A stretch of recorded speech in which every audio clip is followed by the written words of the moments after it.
जी नाज़रीन, तव्हांखे पखो मां ख़बर ॾींदा हलंदो।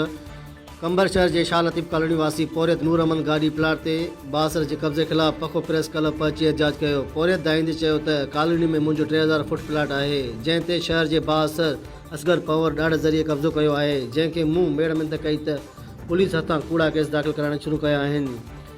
पोरियत वधीक दायो त प्लाट मुंहिंजो ज़र ख़रीदी आहे। अहिड़ी शिकायत मूं SSP कंबर ऐं शहर जे मुअज़्ज़िज़नि खे कई आहे।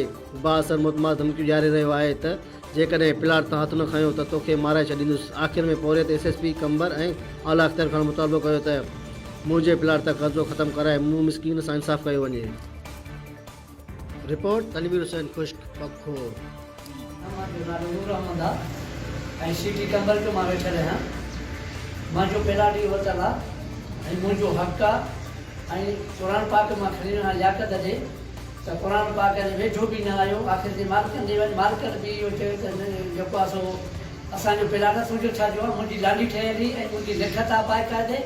ऐं बहराम भोपाल खां मां तो गुलाम कादर जे पुट खां भोपाल खां उहो पाण फोत थी वियो आहे। मुंहिंजो मसइलो हुयो, मुंहिंजो वाल सां मारियो हुओ, इन करे मां ॾाढे हितां जकमबाद हली वियुसि। वरी मां मोटी 2 सालनि खां पोइ मोटी अची घर ते जॻह वठी मां पंहिंजे बचनि सां अची वेठुसि।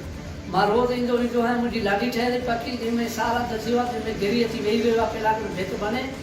ऐं असगर जेको आहे पहवर सो महबूब जो पुटु क़ुर पाक ते प्लाट नथो ॾिए। मां अर्ज़ु कयो त तव्हांजे आयो मां अर्ज़ु खणी त ख़ुदा करण मुंहिंजी मदद कई वञे ऐं मूंखे इंसाफ़ मिलियो वञे।